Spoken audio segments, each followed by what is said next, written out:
Bem-vindos! Ano de 2023 e a gente já está começando a todo vapor com o nosso podcast Fala Mágica. Gente, que sensacional! Ano novo, vida nova, tudo novo, convidados novos também por aqui, né? Hoje eu recebo o Diego, que é proprietário da loja dela. Como vai? Obrigado, um prazer estar aqui com você. Prazer é todo meu ter você aqui. A gente vai falar tanto, porque a gente já se conhece já há muitos anos, né? São mais de 10. Acho que mais, bem né? mais. Quase uns 14, né? Por aí. A loja tem quanto tempo? A loja faz 13 esse ano. 13? Então 13, né? Mais precisamente, né? Então esse ano tem aniversário. Tem, em junho, um festão. Junho, ó, mesmo aniversário. Aí, ó. Vou aproveitar e colar nessa festa. 2 festas. Olha só, gente, o nosso podcast conta com parceiros muito especiais. A gente não pode deixar de agradecer, né? Porque estiveram conosco ano passado, estão conosco novamente, que é Império das Madeiras, a Flávia Arquiteta. Agradecemos também a Decalque, gente, que está sempre aqui com a gente, né? A Decalque foi uma das responsáveis por começar a nossa estrutura aqui e a Contemporânea também, que 7 móveis lindíssimos aqui para o nosso podcast. Então, a vocês que fazem parte junto com a gente quer agradecer muito, porque o projeto ele só tem viabilidade quando tem bons parceiros, né? Inclusive agradecer a Mágica Empresarial também, que faz toda a parte de marketing, né, nas redes sociais e também a parte comercial do nosso Fala Mágica. Ele é empresário, já foi estudante, é estudante ainda? Já formei, já. Já se formou, mas ele está sempre buscando coisas novas. É extremamente divertido e tem um potencial gigantesco, gente. Eu acho que você está um pouquinho desperdiçado, assim. Eu acho que, não sei, eu acho que você deveria ser mais bem utilizado. Inclusive, vou falar até pelo próprio município, hein? Estamos abertos a convites. A negociações, né? Mas me conta um pouquinho sobre você. Você é um jovem empreendedor aqui da nossa cidade, né? A maioria das pessoas já o conhece, mas hoje a gente quer saber um pouquinho mais sobre você. Então, o Diego começou a empreender, né, naquela situação que boa parte de vários brasileiros empreende, que é o empreendedorismo por necessidade, né? Saí do ambiente profissional, onde eu trabalhava 2 anos, e ao sair da empresa eu falei assim, vou montar meu primeiro negócio. E em menos de 3 semanas surgiu a loja dela, né, que a gente inaugurou ela em junho de 2010, há muito tempo. E naquele início de trajetória, a gente começou com uma proposta de bolsas e acessórios, e em menos de 3 meses as roupas vieram agregar. Aí todo mundo pergunta, mas por que montou uma loja feminina, né, um homem montando uma loja feminina? E na época, quando eu fui fazer o estudo, né, de negócio, do mercado, eu vi que Lafayette, naquele momento, estava muito deficiente em várias questões, como o início da proposta foi bolsa e acessório, é o que estava faltando no mercado naquele período. E daí iniciou a loja dela e, na sequência, eu fui em 2 semanas com a loja inaugurada, fui aprovado no vestibular em administração na Universidade Federal de Ouro Preto, que coincidiu com o início da trajetória da loja, também a minha graduação naquele período.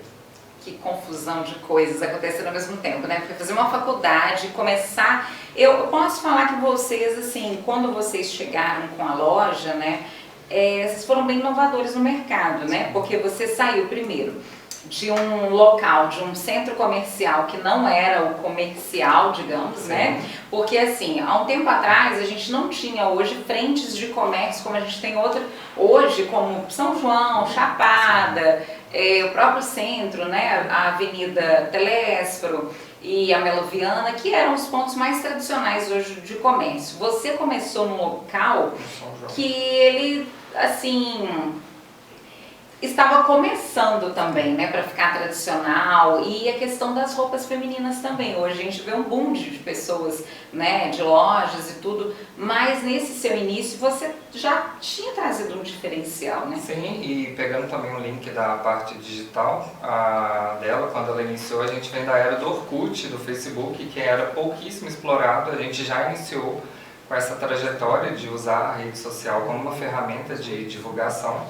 E o bairro São João foi escolhido a nossa casa e é até hoje o nosso espaço, né? Porque a loja dela a gente teve oportunidades de testar outras regiões de comércio, mas acaba que o bairro São João é aquele lugar. Mas antes vocês estavam na praça, né? Sim, a gente ficou 6 meses na praça, em frente ao Coreto. Para quem lembra ali da época, ali do lado de onde tem o açaí, foi nosso start. Foi esse que eu quis me referir, esse local, sim. Porque não era local, padrão, né? Não era. E só que quando você começa a empreender, que eu igual falo e dou até de dica para empreendedores que querem, principalmente seguir no segmento de moda, ter o cuidado da região comercial que você vai alugar o ponto, porque pode ter vários fatores. Primeiro, não ter circulação de pessoas. Segundo, ou você alugar um ponto comercial muito caro, que vai impactar de cara o custo do seu negócio. Porque até a sua empresa posicionar, ser conhecida,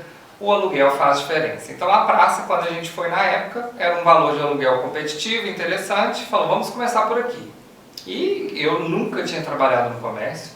A única referência que eu tinha era que tudo que acontecesse na minha loja, que eu trato isso até hoje, que eu queria que o cliente se sentisse bem atendido da mesma forma que todas as queixas que eu, quando o cliente carregava, não queria no meu negócio. Então a gente cuidou dela ser a sala, né, de estar, de receber uns amigos no atendimento da loja. E naquele primeiro pedacinho ali na praça, começou a nossa trajetória. Dali a 6 meses, um bairro que eu já morava junto com os meus pais, que era o São João, que já era um comércio pujante, muito bom. Eu falo que assim, eu sou um defensor do bairro São João. Também adoro. Né? Então, surgiu a oportunidade de ir para uma região mais comercial e a gente mudou já em 2011, em janeiro, para o bairro São João. Pois é, e outra coisa, quando você foi para o São João, vamos falar da sua sócia também, né? Sim. Que hoje é sua esposa, mas na época não era, Não né? era, Juliana. Vocês dois estudavam? Teve uma época que você trabalhava fora e ela Sim. ficou assumindo a loja. O negócio, ele começa, né, com aquela montanha russa. Você vai vivendo momentos, oportunidades, acertos e erros. E em 2011, quando eu fui migrar para o bairro São João, a Juliana já estava me ajudando há uns meses atrás a organizar a loja. E eu convidei ela para ser minha sócia. Então ela não começou junto com você, não, a ideia foi sua. A fundação fui eu e a Juliana veio em janeiro de 2011. E no que ela entrou, eu falo que a sociedade, quando bem dividida, ela serve para fazer o negócio prosperar. Então a chegada da Ju foi muito assertiva. E o engraçado é que tanto eu quanto ela, a gente nunca veio e nem tem na nossa família comerciantes, né? Nossos pais, tanto o pai da Juliana quanto meu pai e a minha mãe dona de casa, a minha sogra dona de casa, meu pai trabalhou a vida inteira na MRS, o pai dela na Guerdal. Então a gente não tinha aquela referência de empreendedorismo. E mesmo assim esse espírito tocou na gente. Então com a chegada da Ju em 2011 no bairro São João já foi um grande acerto, né? E para nós foi uma alavancada, a loja literalmente teve uma oportunidade, só que tem os acertos e os erros, né? Em 2012, para quem é de Lafayette, teve uma chuva muito pesada na cidade. A cidade alagou e teve o desmoronamento da Alfredo Elias Mafuz, que é uma rua que interliga com o comércio do São João. Exato. E eu brinco que naquela época, se você quisesse deitar na Benjamin Constant, você poderia deitar, que nada, não passava ninguém, não passava ônibus. As pessoas mudavam a rota, né, para chegar e o comércio ele é feito de pessoas, né? Então, de pessoas circulando, comprando, e aquilo ali impactou diretamente ao negócio. Impactou ao ponto que aumentou o endividamento da empresa e é aquela hora que o empreendedor tem que arregaçar as mangas e não só reclamar, correr atrás e resolver. Eu lembro de uma frase em 2012, no final daquele ano que eu falei com a Juliana, que quando você fala que estuda numa federal, todo mundo já olha assim, nossa, apesar que a federal ela tem essa questão de ser mais referenciada, só que eu sempre comento com as pessoas, a faculdade federal ela oferece a mesma teoria que a particular, depende do que você quer para a sua rotina. Você quer a área acadêmica, você tem oportunidades de extensão, mas se você quer aquela teoria para desenvolver naquela área, a particular vai te oferecer, então vai do aluno. Só que eu estava estudando numa universidade federal, que é Ouro Preto, e eu estava com uma empresa à beira da falência em 2012, por consequências da própria região de comércio. E eu também não queria mudar a loja para o centro naquele período, porque os aluguéis já eram né, extremamente altos, e eu falei, já está difícil, vai impactar o negócio numa situação que já estava complicada. E eu virei para a Juliana e falei a frase, eu não quero formar numa federal para ter no meu currículo uma empresa falida, vou para o mercado de trabalho. E eu falei assim, você que vai ter que dar conta da loja nesse período da minha ausência. Então, nesse momento, e foi um reinício, aí eu entrei numa multinacional, entrei como estagiário e na minha admissão me perguntaram assim, qual é a sua meta na empresa? Eu falei, em um ano ser admitido. E em um ano eu fui admitido naquela empresa, tive uma oportunidade muito boa, numa posição muito interessante, e fiquei lá durante 5 anos. Nesses 5 anos, a loja dela foi se recuperando, Alfredo Elismato Fusso voltou depois de alguns anos, né? A loja foi amadurecendo. Quando chegou 2018, eu falei, é hora de retornar aos negócios. A experiência paralelo à loja na multinacional foi muito boa, só que é aquela coisa, né? É o processo de paternidade. Queria cuidar da minha filha mais de perto. Sim. E naquele ano, né, só dando um link nesse capítulo extenso da loja, eu e a Juliana retomamos juntos essa parceria, sempre, mesmo trabalhando na multinacional aos finais de semana, eu ajudava durante a semana à noite, mas naquele ano de 2018, onde todo mundo falava de crise, foi o ano que a gente dobrou o nosso faturamento comparado a 2017. Gente, e exatamente, porque olha só, você pegou a transformação, né, Você pegou a transformação de várias coisas, né? Você teve a questão de uma catástrofe, né? Que foi na região, que atingiu a nossa região. Inclusive até a própria 040 parou, né? Porque não tinha como ter acesso. Depois nós tivemos crises, né? Várias crises constantes, e vocês permaneceram com tudo isso. Eu falo que quando... processo mesmo de ser empreendedor é se reinventar todos os dias, né? Sim. E olha só, você conseguiu pegar, vamos enumerar para você ficar mais feliz ainda com o seu trabalho. Você pegou catástrofe, você pegou, no caso da interdição de ruas próximas ao seu local, né, de trabalho, você pegou crises, né, que o país inteiro viveu, pegou pandemia também. Nossa, essa aí é um capítulo gigante. Né? Porque aí já é um outro processo de transformação, né? E eu brinco que a gente quando empreende, a gente põe tanta energia, que na hora que eu conto algumas coisas dessa rotina, principalmente no período que eu trabalhava na multinacional, ninguém acredita, porque eu levantava às 5h30 da manhã para estar trabalhando na multinacional, eu saía de lá, pegava uma van, que me levava para estudar na UFOP, o curso de administração, e chegava em casa todo dia, 1h30 da manhã. Na sexta-feira, quando eu não tinha aula, eu pegava o ônibus da Útil, porque não existia ônibus pro Brás, daqui de Lafayette na sexta, não existe até hoje, e eu ia pro Brás para fazer compra no sábado. Então, assim, foram 5 anos ali associando tanto faculdade quanto trabalhar em um outro ambiente de negócio para criar aquele step, né, para a empresa sobreviver. Então, assim, é uma dedicação que você põe tanta energia. Hoje, eu, com os meus 34 anos, eu não sei se teria esse fôlego, porque também a maturidade vai te ensinando a corrigir e acertar em algumas coisas. Mas naquele momento era isso que tinha que ser feito. Muita coisa ao mesmo tempo, né? Muito. E assim, às vezes as pessoas acham que é tranquilo, né? Não é, né? Tem que ter disposição. Tem que ter disposição. Eu falo que a pessoa que quer empreender achando que o ambiente de negócio é uma pessoa no jatinho, indo para Maldivas, pode acontecer, eu ainda não usufruí dessa realidade, trabalhamos para isso. Mas o bastidor, igual eu falo na rede social, muitas pessoas gostam, né, de ficar se equiparando a uma realidade muito distante. Sim. E até na minha rede social eu falei isso no final do ano, que era para as pessoas colocarem metas tangíveis para o ano de 2023, porque quando você coloca uma meta muito impossível, surreal, ela só traz frustração. Então é bom pegar metas tangíveis para você sentir que você está tendo condições de realizar. E se o destino vai permitir você ser uma pessoa que vai usufruir de grandezas para estar em Maldivas, você vai conhecer isso na trajetória. Agora já não mira Maldivas de cara, sendo que talvez o primeiro prazer que você possa atingir seja uma viagem para o Rio de Janeiro. Vai por etapa. É verdade, eu concordo plenamente. E isso a gente vê também de outros empresários, né? De empresário, seja, eu acho que toda a área é bem assim, né? As pessoas têm que ir galgando os espaços. É o que todo mundo fala às vezes, olha, você chegou, já quer sentar na janela, não é bem assim, gente. É mesmo com o decorrer do tempo, sim, né? Sim. E eu acho que as pessoas não têm que se cobrar tanto também, né? Por um resultado tão rápido. As coisas são realmente na construção. Para quem quer empreender hoje, você, além de ser administrador da sua própria empresa, você sempre foi muito ativo de algumas outras coisas, né? Sejam elas em relação ao próprio comércio do bairro São João, porque você teve um período em que você se reuniu com uma turma para poder até desenvolver mais projetos para atrair pessoas para o bairro. Então, né? Como eu falei, em 2018 eu voltei, né, ficar dedicado à loja, então aquele ano foi um ano de reorganização do negócio, que a gente conseguiu ter resultados bem interessantes.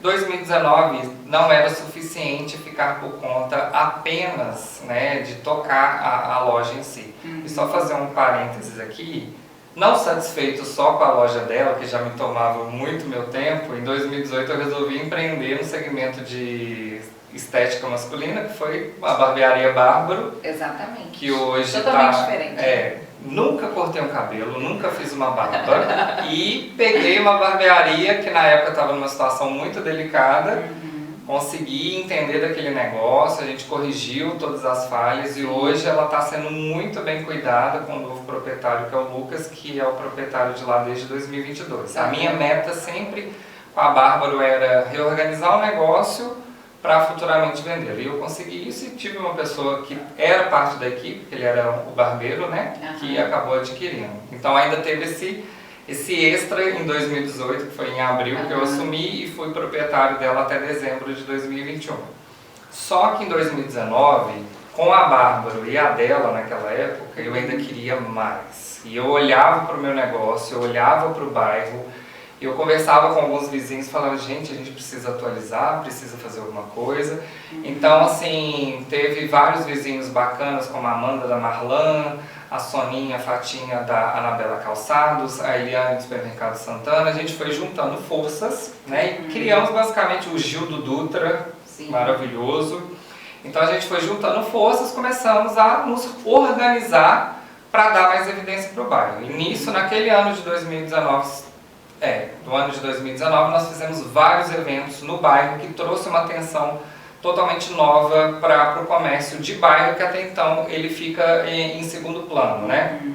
Então, só aproveitando a propaganda aqui, o bairro São João é um bairro que ele funciona até mais tarde durante a semana. Exatamente. E no sábado. E você tem tudo no bairro São João. Tudo. Supermercado, todo segmento de moda que é infantil, adulto, masculino, feminino, plus, cama, mesa e banho, farmácias mais variadas, enfim, é um bairro completo e você tem essa facilidade de estacionar, um atendimento muito cordial e um horário mais flexível, né? Então, assim, o bairro São João ele tem várias ferramentas e ele ainda tem um extra diferente do centro comercial, que é um bairro comercial residencial. Então, as pessoas moram e consomem na própria região que elas moram.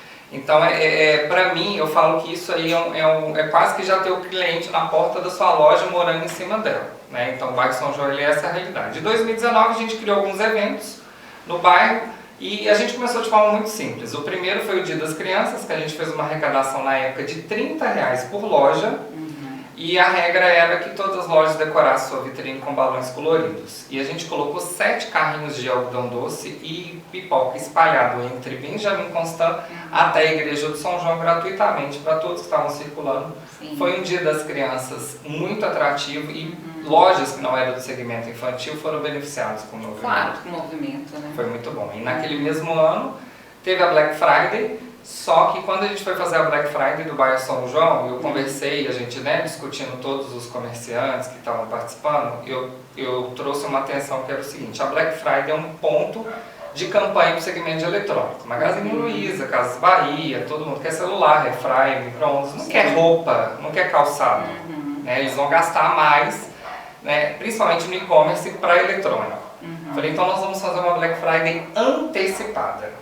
E ela teve uma sobra daquele dinheirinho da campanha do Dia das Crianças, a gente contratou um carro de som Sim. e combinou que todos os lojistas dessem um desconto que não poderia ser menos que 10% e os lojistas fiscalizariam os outros lojistas para não ter a tal Black Fraud, né, que o desconto fosse de verdade. Sim. Todo o bairro participou da campanha, decoraram suas vitrines com balões amarelo e preto. E foi um dia que muitas pessoas naquele ano comentou que foi o dia de maior movimento do ano. E choveu, teve várias situações que poderia ter dado errado e foi um dia incrível. Pra você ter ideia, até Varejão, que na época o sacolão máximo do bairro, colocou vários itens com 1 quilo por R$1 e deu super certo. Aí naquele ano a gente fez a Black Friday, né, como eu estava falando, até o sacolão máximo, que é um Varejão, participou, ele colocou vários itens lá no quilo por R$1 e foi uma campanha incrível. E nisso o bairro começou a entender que as ações iriam despertar benefícios para o comércio. Viemos com a campanha de Natal. Naquele ano, a campanha de Natal, a gente foi na PAC, eles fizeram toda a estrutura metálica, a associação comercial também nos ajudou, na época a gente conseguiu patrocínios com Sicredi, Vero, que ajudou também na estrutura, e mais de 77 empresas do bairro naquele Natal. Gente, olha, não dá nem para imaginar que existe essa quantidade. Mas mapeado tem mais de 140, entre Benjamin Constant e Arthur Bernardes. É muita coisa, né? Muita empresa. Então, assim, naquele ano 77 participaram, né? A gente fez toda a decoração e junto a gente fez a primeira campanha de cashback de Conselheiro Lafayette naquele Natal. Porque por questões até tributárias e de receita, a gente tinha algumas limitações de premiação. Como estava tudo muito em cima da hora, a gente fez a campanha do cashback, onde todas as lojas que você comprava, você tirava ali numa cédula e você poderia participar numa daquelas 77 empresas que estavam na campanha de Natal. Então nisso, todos os clientes que consumiam no comércio, ele era linkado para outra loja participante. E quando as pessoas começaram a descobrir que no São João você tinha um retorno do dinheiro, né, em forma de cashback, eles começaram a comprar mais no bairro naquele Natal e foi um resultado incrível no Natal de 2019. Então, assim, aquele momento me trouxe a energia, né, de saber que todo mundo junto, você tem um resultado muito bacana.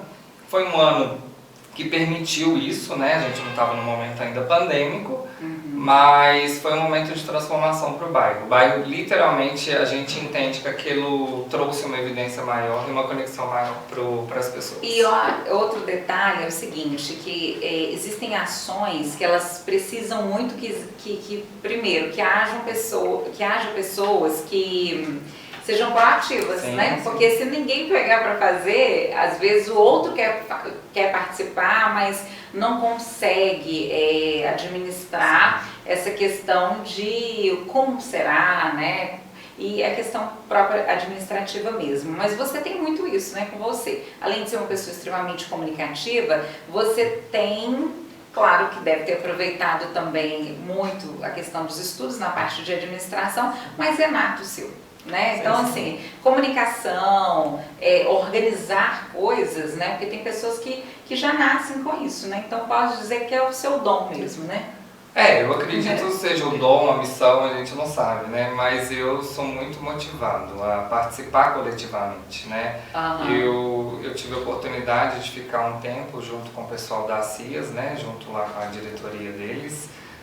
Acabei tendo que sair por dedicar mais aos negócios naquele momento pandêmico, exigiu mais de mim olhar um pouco para dentro de casa, mas sempre vem aquele carrapatinho de vamos fazer alguma coisa, vamos fazer uma ação, vamos puxar, porque você pode ter muito sucesso com a sua empresa com todas as estratégias sozinho, mas é igual todo mundo comenta, né? Você pode chegar até mais rápido, mas quando você vai com todo mundo junto, vai vindo tanta coisa.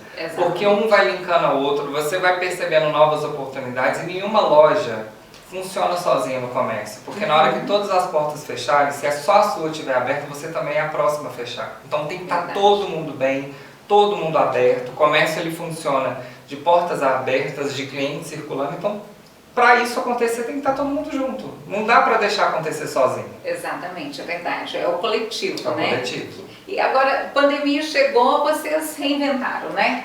Foram as lives mais divertidas, né? Você praticamente as lives, a outra pessoa que estava do outro lado, além dela estar consumindo, mas aquilo virava uma atração. Virou entretenimento. Entretenimento, né? Você levava lá, né, a sua cervejinha, Sim. levava um monte de coisas, cada vez estava inventando uma coisa, teve que aprender a fazer dancinhas, né, para colocar aí. Não decora um passo inteiro até hoje. Aprender a fazer as dancinhas, então assim, realmente teve que inventar a comunicação dentro da sua própria empresa para atingir as redes sociais. Mas antes do capítulo da live, nós temos o capítulo 2020, né? Porque quando chegou 2020, já tinha um burburinho ali perto de fevereiro, depois do carnaval. Aí eu fui, aproveitei meu carnaval ao máximo. Eu também. Eu sou doente com carnaval. Esse ano, graças a Deus, teremos de novo. Nesse período aí, eu falei, nossa, agora, porque a gente não sabia o que ia acontecer, eu tive no Rio e tive em Ouro Preto. Não, ótimo. Os mais lotados, assim, eu aproveitei. Pra garantir 2 anos. Isso mesmo. Eu falei, gente, será que eu tô com esse negócio, né? Porque a gente não sabia o que era. Quando chegou ali na véspera do carnaval, eu tenho uns amigos que moram na Itália, na Espanha, eu fui entrar em contato com eles, porque lá já estava tenso, né, a situação. Aí conversei com eles e fiquei extremamente assustado com os relatos. Eu falei, meu Deus, daqui a pouco isso tudo vai estar acontecendo aqui. E eu lembro que nesse dia que eu tive essa conversa, foi no dia 10 de março, eu sentei com a equipe da loja, sentei com a equipe da barbearia e criei o meu primeiro plano de risco da pandemia. E eu lembro que um dos barbeiros meus começou a rir, e tem vídeo dele dando gargalhada. Você tá louco, nada disso vai acontecer. Eu falei, vai. E vai ser muito rápido. Nesse dia, todo mundo achou que eu tava criando um pânico desnecessário. Eu falei assim, não, gente, a gente não tem nem ideia do que vai acontecer. Sim. Só que eu sei os primeiros cuidados que a gente vai tomar. Então, chegou no dia 21, Lafayette fechou todo o comércio, né? Sim. 11 dias depois dessa situação que eu já tinha previsto, e no dia 21 todas as roupas da loja estavam na minha casa. E a mensagem que eu mandei, né, para a equipe, né, que tanto de barbeiros na época quanto de colaboradores, eu falei assim, ó, não tem tanto caixa para sustentar essa crise que vai enfrentar. Só que o que eu tenho, eu consigo garantir por um prazo, né, o salário de todo mundo. O barbeiro, no caso, ele é PJ. Eu ainda fiz um caixazinho para eles ali e falei assim, R$1.000 vai sustentar vocês mês a mês. Não resolve a minha vida. Se o calo apertar, eu aviso vocês, mas vamos encarar e vamos ver no que vai dar. Eu não sou a pessoa que romantiza a pandemia. Eu falo que foi um cenário caótico, foi um aprendizado duro. Se perguntar se gostaria de viver isso de novo, não. E assim, mas ela trouxe coisas que eu estava comentando até antes da gente começar o podcast, que demoraria 5 anos para a gente estar atualizado hoje. Se não tivesse as mortes, né, que foram ocasionadas pela pandemia, esse aprendizado era válido, mesmo que doloroso teve. Então, assim, naquele primeiro momento, todo mundo em casa, fechado, ninguém trabalhando, e uma coisa que eu e a Juliana tinha certo, a rede social é a única ferramenta de comunicação, não vai ter outro meio de comunicação. Exatamente. E foi logo, acelerou o processo, sim, inclusive. E o Instagram tinha lançado o Reels logo naquele primeiro mês pandêmico. No final ali de março e abril a gente gerou conteúdo o tempo inteiro e ninguém comprava, foram pouquíssimas vendas online e a gente já tinha conexão com o público online.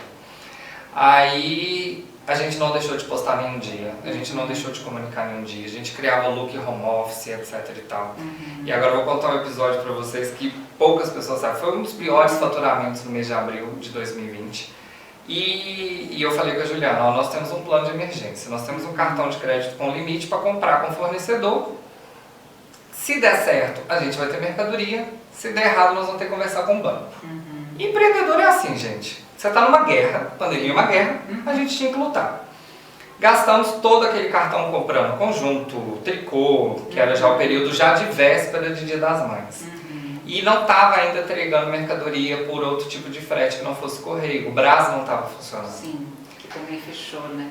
Passava semanas aproximando o Dia das Mães, não tinha chegado nem uma caixinha. Isso aí, as clientes na hora que veem, vai falar assim, meu Deus, então foi isso que aconteceu. Agora é um assunto de bastidor da loja, tá? Na semana do Dia das Mães, a gente olhando o rastreio, nada, não chegava uma caixa. E o Dia das Mães é a segunda maior data de venda do ano. Não dá pra ficar sem roupa. Né? E todos os looks home office, todas as postagens, montagem de look possível com as roupas que eu tinha, já tinha sido feita, não dava mais, tinha que ter novidade. Sim. Chegou o sábado, véspera do Dia das Mães, nenhuma caixa chegou.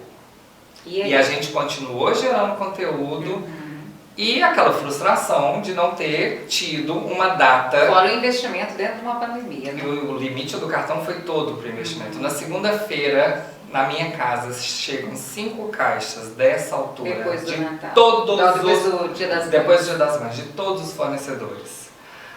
A Juliana olhando com aquilo com um cenário de pânico. Eu, igual aquele meme do Pablo Escobar parado no meio da piscina, sem saber o que eu ia fazer com aquela mercadoria. E eu fiquei ali uns 30 minutos olhando para aquelas caixas e na minha cabeça só vinha assim, era 3 dias antes que você precisava chegar. 3 dias antes e ela não tinha chegado. Só que o problema eu já tinha, perdi o Dia das Mães. E a solução que eu precisava, ela não veio na hora que eu precisei. Então eu fiz o que eu podia fazer de melhor, gerar e dividir o conteúdo daquela novidade com as minhas clientes online. Comecei a abrir a caixa e fui mostrando, acabou de chegar isso, acabou de chegar aquilo, muita novidade. E comecei a contar literalmente a minha história daquela novidade, e não falei nada de atraso de entrega, ninguém até hoje, nesse momento, sabe dessa história.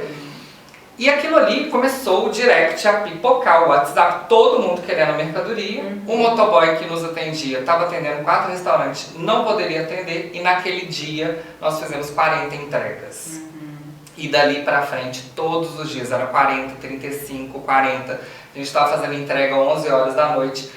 A virada foi ali. Na hora que eu estava no meio do caos, eu tive a solução. E com uma semana a gente pagou aquele cartão de crédito, fez novos pedidos e dali começou. A nossa sobrevivência na pandemia, ela veio no momento de maior criticidade da empresa. Na hora que a gente estava na linha limite, onde não ia ter como sustentar mais funcionário em casa, que não ia ter como pagar mais conta, a gente resolveu. Então eu falo que o empreendedor ele é testado o tempo inteiro. Mesmo no ambiente que ele não conhece. Porque a pandemia não tem a faculdade de administração em Ouro Preto, em Harvard, para te ensinar. Entendeu? Então assim, não tem escola que te prepara para uma pandemia. Então você literalmente vai com o problema. Todo mundo foi aprender coisas novas junto, todo mundo foi aprender a lidar com redes sociais, todo mundo junto, né? Eu mesma fui uma delas, que eu fui fazer live, né? O que era live? Quem que apresentava live?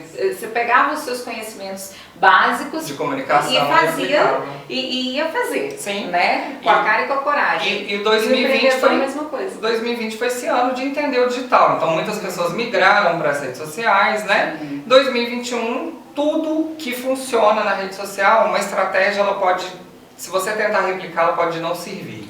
Então assim, você já tinha conexão pelos stories, pelo Reels, pela postagem, pela lista de transmissão, grupo de WhatsApp, só que as pessoas queriam mais. Então veio as lives em 2021. Exatamente. E no que veio em 2021, eu acredito que poucos, hoje, né, porque o pandêmico parece que a gente viveu 10 anos, né? 2021 foi a zona roxa que teve em Minas Gerais e trouxe aquele temor todinho do início da pandemia. Deu aquela baixa de novo. Só que ao longo da pandemia, tanto eu quanto a Juliana, um ia motivando o outro e segurando as pontas. Quando um estava alto, outro estava baixo, e a gente... E o bom da sociedade é isso, ter alguém para te puxar quando você está mal. E sempre ter esse equilíbrio. Quando chegou essa zona roxa, foi a hora que os dois, baixou os dois. Aí a gente falou assim, cara, não dá mais, a gente já se reinventou tanto, a gente já fez tanta coisa, já testou tanta coisa. E eu peguei e falei com a Juliana ali, perto de março, que a gente resistiu ainda em fazer live, a gente demorou para fazer. Falei, Ju, vou fazer uma live da loja. Aí a Juliana, quem quer fazer live para os outros ver ao vivo, que a gente não está vendendo, que está tendo dificuldade de vender? Eu falei assim, vergonha por vergonha, eu vou fazer a live. Então, quando chegou março de 2020, foi no dia 24 de março de 2021, corrigindo, foi a nossa primeira live. E quando eu fui fazer a live, antes de eu fazer, eu fui assistir algumas lives, tanto de lojas daqui da região, da nossa cidade, e algumas de umas lojas maiores de fora, e fui olhar com um olhar crítico o que estava acontecendo, como estava a comunicação com o cliente, como estava a separação do pedido. E eu cheguei com a equipe e organizei como ia ser toda a dinâmica, sem nunca ter feito uma live. Sim. Na hora que a gente abriu, eu não sei te explicar a loucura que foi. Sim. O tanto de pessoa entrando, você é com 300 pessoas ao vivo. E era sacolinha, E era aquilo, sacolinha. não, quero aquele outro, Quero que isso, é quero aquele aquele- atraso de o comunicação, delay. Então, assim, e aquilo foi uma loucura. Aí na primeira foi a live padrão, né? Que todo mundo abre o vídeo, faz a live. Sim. Só que tem aquela coisa do soltar, né? Igual eu aqui hoje estou só na água, mas se eu pudesse eu teria tomado um vinhozinho, uma cerveja. Aham. Então, com a live não foi diferente, porque a câmera, ela querendo ou não, ela te trava. Aham, Se você não tem experiência com câmera, ela te trava. E aquilo ali era meu primeiro contato direto com o público, né? Então eu peguei e falei assim, não, vamos criar um cenário tipo de um botequinho, colocar uma cerveja, tirar gosto. Aham. Aí que começou o entretenimento junto com a venda de roupa. Aham. E era uma loucura, porque eu bebia de verdade. No caso, toda live que eu bebo, eu tomo cerveja de verdade. Aham. E vai ficando alto. Aí confundo o preço, confundo o tamanho. E as clientes, em vez de reclamar, acham mó graça. Sim. E aquilo ali foi gerando uma conexão, todo mundo começou a comentar. Aí a gente começou a fazer dancinhas, né, pegando a onda do TikTok, Sim. para poder usar daquela ferramenta Aquele de uma momento, forma mais né? leve. Uhum. E quando chegou outubro de 2021, eu já estava extremamente cansado de dar continuidade na live, porque tinha semanas que eu estava fazendo live 5 vezes por semana, 4 horas em pé, falando, Sim, é cansativo dançando, pra quem brincando. faz, é. Então eu comecei a chegar num cenário de exaustão. E eu tinha que ir pro Brás, marcar preço, então tipo assim, Viajar, tudo. aquela loucura. Aí eu recebi 2 relatos numa live que eu falei assim, no final dela eu falei assim, gente, eu não sei que dia que vai ser a próxima, tá? Porque eu preciso dar uma descansada. Aham. Só que eu recebi 2 relatos na rede social, e não foi na minha, pessoal, não foi nem da loja, Entendi. que me deu uma energia que eu falei assim, não, eu tenho que continuar. E os relatos, um foi o seguinte, uma de uma cliente que estava com câncer há mais de 3 anos, Uhum. e ela mandou pra mim e falou assim, você recuperou minha autoestima, porque eu não sabia o que vestir, eu não tinha interesse mais de usar uma roupa, nem de me olhar ao espelho, e a sua live, tudo o que você fala, me trouxe isso de volta. Gente. Então não para, porque é algo muito forte. Sim. E o segundo relato foi de uma mãe que estava grávida, que ela falou que a filha dela na barriga já assistia a live comigo. E ela levou depois a menina na loja, Ai, e ela falou, ela já gracinha. reconhece a sua voz de longe. Então eu falei Aham. assim, gente, eu não vendo roupa. Sim.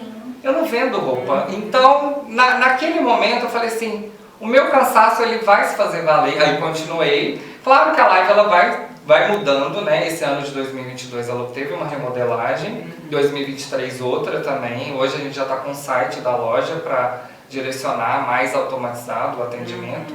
Só que foi um momento ali que você cria uma rede de fãs mesmo, se Sim. você for falar. É. Porque numa loja de roupa você não consegue atender 300 clientes com atenção. Você não consegue atender as pessoas e comunicar com elas com atenção, mas na live você consegue. É, verdade. Então o dono, né, principalmente a empresa, quando ela vai ficando mais complexa, você vai ficando mais distante. Mas o que o cliente quer? O contato direto com aquela pessoa que começou lá em 2010, ali, aquela coisa íntima. E eu hoje, meu tempo é muito corrido, mas na live eu tô com tempo para todo mundo. Então é o meu momento com a minha clientela. Eu posso fechar uma live que o resultado de vendas não seja tão interessante, mas eu tô feliz porque eu tive contato com as clientes, comuniquei, brinquei com elas. Então, para mim, a live é uma ferramenta que espero que o Facebook, né, o Meta, não tire ela, porque é o meu momento ali de reunião com as minhas lindonas, que é Não assim é? que eu chamo as clientes da dela. E fica muito íntimo, né? É. Nossa, muito íntimo. E assim, além dessa intimidade, a pandemia, com a pandemia, trouxe. Quem soube fazer e aproveitar das lives teve um excelente rendimento. Foi a salvação de muita empresa. Muitas, muitas. E eu falo que eu tive que assumir uma também por um tempo, né? Que era da minha tia.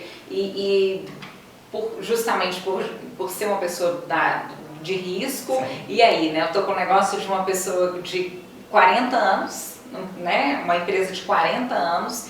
Vou trazer um pouquinho da minha experiência de comércio também para isso, mas Mas e agora, né? Qual a responsabilidade de uma pessoa não ter acesso ao próprio comércio dela? E realmente é isso, as pessoas acabam... Teve gente que falava assim, estou aqui fazendo pipoca, chamei meus sogros, estão sentados só assistindo. Sim. Gente, e vira uma festa, porque era a forma de você estar na casa da pessoa. Na casa das pessoas. E eu brinco que, assim, vergonha nunca combinou comigo. Essa palavra, ela nem entra no meu vocabulário. Eu sou uma pessoa totalmente solta. Se vocês me verem um dia numa balada, eu vou estar tomando cerveja, dançando, curtindo. Não sou aquele padrão empresário de sucesso engomadinho certinho. Não combina comigo. Então, na live, é o Diego da forma que ele é com os amigos dele, com a família, em festa, e ali é um momento de festa. É verdade. Então eu tô tomando minha cervejinha, eu tô solto, eu danço, faço graça, coloco vestido de mulher, danço, boto cropped.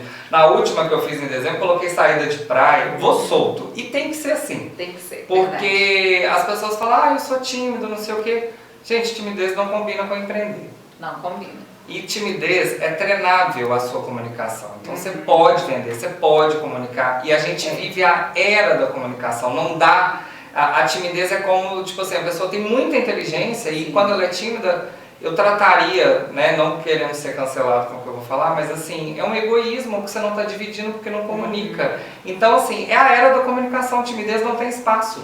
A gente está vivendo um momento geracional agora que a gente tem que comunicar. Então, com o negócio, não adianta você postar uma fotinha, um texto e achar que o cliente vai chegar lá, não. Ele quer o vídeo, ele quer saber o bastidor, aonde você está comprando, como que é no braço, como que é a live. Então, essa transparência precisa. É verdade. Então, olha só, antes da gente encerrar, para você falar um pouquinho sobre essa questão empreendedora, como que é estar no e-commerce hoje? Porque você direcionou agora a sua empresa para a venda online, né? Como que foi esse processo de criar um site, de resolver que agora você queria expandir esse mercado para outros lugares, para a pessoa comprar não só pelo Instagram? Desde que a gente começou a ter os primeiros acertos pandêmicos, a gente foi fazendo alguns testes, né? De posicionamento físico, posicionamento online. Então, no posicionamento online, é todo investimento em rede social mesmo, né? Postagem, melhorar a qualidade de fotos, live, conexão com o cliente. No posicionamento físico, a gente testou unidades no centro de Lafayette e no centro de Congonhas. Só que o negócio você vai analisando e eu falo que depois, com um certo tempo, você vai criando uma maturidade que você escolhe. Se você já sabe onde você quer chegar, você não vai ficar pegando um caminho que separa toda esquina. Você vai pegar o atalho. E o e-commerce é o atalho. Não tem como você crescer uma empresa, principalmente no meu segmento que é varejo de moda, onde eu posso estar em todo o Brasil, preocupado em abrir portas o tempo inteiro. Então no e-commerce eu chego em todo mundo. E as ferramentas de comunicação, você coloca tabela de medidas e tudo. E a própria rede social, ela é um limitador hoje. Pela própria entrega que as redes sociais limitam, é o algoritmo cada hora de uma forma. Então você tem que criar uma nova janela para chegar no seu cliente. O e-commerce é essa janela. A gente percebeu isso, fomos amadurecendo. Em setembro do ano passado a gente startou o nosso site, que graças a Deus foi a melhor surpresa de 2022. E como que você começou essa construção? Assim, como é o processo? Você primeiro tem que criar um site. Sim, eu contratei uma empresa que montou toda a estruturação do site. Só que antes de eu fazer esse processo, porque igual eu falo, contratar a empresa e estruturar o site é a parte mais simples. Aonde que você vai impactar? Comunicação com o seu cliente e estoque. Então, assim, eu treinei a minha equipe num padrão Nubank de atendimento no WhatsApp e no Instagram. Né? Então, toda vez que você manda uma mensagem para dela, você vai ter uma resposta bem detalhada do que você quer. Então, e no site, a pessoa que chega não é a mesma que a do Instagram e do Facebook. Ela vem, às vezes, pelo Google Ads, que é a campanha do Google. Então, ali você tem que ter um contato. E o estoque, ele não pode falhar. Porque você não pode gerar frustração para uma pessoa que decidiu comprar no site. Então, a gente fez todo um controle, fez a integração do estoque físico com o site. Então, tudo que sai da loja, ele sai do site. Tudo que sai do site, sai da loja. Entendi. Então, é totalmente integrado na mesma plataforma. Para a gente não ter furo de estoque e não gerar frustração para nenhum cliente. Sim, exato. E aí você tem que preparar toda essa mercadoria com fotografia, para colocar lá. E hoje eu estou estudando a parte do tráfego porque eu quero trabalhar de forma mais intimista todas as campanhas que a loja faz. Sim, e aí a entrega pelos correios? Entrega correio, Jadlog, Latam, Express, depende da região que a pessoa está. Gente, isso aí dá só uma aula de consultoria, hein? Então, para quem tá querendo vender online, se você for fazer um contrato com Correios direto, você tem que ter uma quantidade mínima, né, de envios. Mas existe uma plataforma que chama o Melhor Envio, que ele já tem esse contrato com Correios, você usa o contrato dele, você consegue fazer envios, por exemplo, a Belo Horizonte, dependendo do dia, de 1 quilo de mercadoria por R$9. Gente, então, é muita coisa, né? não precisa ficar gastando muito. Ó, é uma consultoria, hein? É. Obrigada, viu, Diego, pela agradeço. trocar a sua experiência, né, com a gente. O nosso podcast hoje está extremamente empresarial mesmo, né, para poder falar sobre negócios, para poder inspirar pessoas, né? Acredito que você é uma delas que inspira novas pessoas, né, pela sua história. Jovem, super jovem, começou jovem, continuou jovem, né, porque começou adolescente, praticamente. Então, assim, inspira muitas pessoas, né? E a sua experiência, sua bagagem de experiência é muito grande, só tem a agregar. Eu ainda faço votos de que você vire um consultor de negócios. Quem sabe? Né? Que você partilhe mais da sua experiência aí nas suas redes sociais, enfim. Acho que você tem muito mesmo a acrescentar, além de ser uma pessoa maravilhosa. Você né? é incrível. Ó, gente, e a Ju, faltou a Ju aqui, né, para contar um pouquinho sobre a história dela também, mas eu tenho certeza que você partilhou muito bem a sua história, né? E então faço votos que você vire esse consultor de negócios, tá? Vou fazer valer da proposta, porque eu falo que assim, chega num dado momento, né, que a gente vai passando por tantos percalços e a gente aprende. E quando a gente volta lá atrás na nossa conversa do coletivo, de estar jogando junto, uma consultoria ela vai ajudar que as pessoas não cometam os mesmos erros e acelera, né, com o acerto. Então vamos sim, vamos vai cortar o caminho aí, né? Vamos atalhar o caminho, né? Igual o mineiro fala, vamos varar ali. Isso mesmo, obrigada, viu? Eu que agradeço, é um prazer estar com você mais uma vez. Prazer você sabe que eu te considero demais. Gente, de muitos anos. E ela é um amor de pessoa, tá? A Cris é maravilhosa. Eu torço pra ela sempre. Obrigada, igualmente. Obrigado. É recíproco. Muito obrigada a você que acompanhou aqui com a gente. Siga as nossas redes sociais, a gente está em todas elas, Facebook, Instagram e também lá no Spotify. Mais uma vez, muito obrigada. E olha, não se esqueçam, tem o nosso sininho aqui para você ativar, se inscreva no nosso canal. Obrigada!